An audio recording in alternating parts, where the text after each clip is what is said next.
ગૃહમંત્રી અમિત શાહે આપણા દેશમાંથી નક્સલવાદને સમાપ્ત કરવા માટે 31 માર્ચ 2026ની તારીખ નક્કી કરી. અત્યારે એ દિશામાં જબરજસ્ત એક્શન જોવા મળી રહી છે. સૌથી પહેલાં અમે તાજેતરની ઘટનાઓ વિશે વાત કરીશું. એના પછી અમે તમને સમજાવીશું કે નક્સલવાદની ઇકોસિસ્ટમ કેવી રીતે આખી ઊભી થઈ અને છેલ્લા 11 વર્ષમાં એનું કેવી રીતે ધીરે ધીરે કરીને ખાત્મો બોલાવવામાં આવી રહ્યો છે. સામાન્ય રીતે ગુજરાતમાં રહેતા લોકો માટે નક્સલવાદની સમસ્યા કેટલી ગંભીર છે એનો અંદાજ લગાવવો મુશ્કેલ છે, કેમ કે સામાન્ય રીતે ગુજરાતીઓએ નક્સલવાદને સગી આંખે જોયો જ નથી. આમ છતાં તમારે નક્સલવાદ વિશે જાણવું જરૂરી છે, કેમ કે દેશની આંતરિક સુરક્ષાનો આ સવાલ છે. લેટેસ્ટ સમાચારની વાત કરીએ તો કેન્દ્રીય ગૃહ મંત્રાલયે બુધવારે કહ્યું હતું કે નક્સલવાદથી સૌથી અસરગ્રસ્ત જિલ્લાઓની સંખ્યા ઘટીને હવે માત્ર 3 જ રહી ગઈ છે. આ 3 જિલ્લા છત્તીસગઢમાં છે. છત્તીસગઢના બીજાપુર, સુકમા અને નારાયણપુરમાં જ અત્યારે નક્સલવાદીઓ સૌથી વધારે એક્ટિવ છે.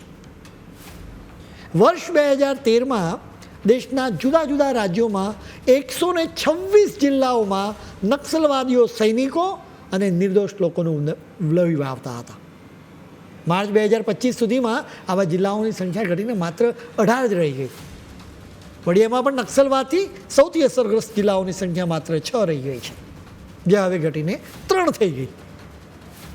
તમે નક્સલવાદને સમાપ્ત કરવાની દિશામાં સરકારના પ્રયત્નો જુઓ, જેનાથી તમને ખ્યાલ આવશે કે આ લડાઈ હવે પૂર્ણાહુતિ તરફ છે. અત્યારે નક્સલવાદથી અસરગ્રસ્ત જિલ્લાઓની સંખ્યા પણ 18થી ઘટીને 11 જ રહી ગઈ, જેમાં છત્તીસગઢના 7 જિલ્લાઓમાં આ સામેલ છે. એ સિવાય ઝારખંડ, મધ્યપ્રદેશ, મહારાષ્ટ્ર અને ઓડિશાના એક જિલ્લા પણ અહીં સામેલ છે.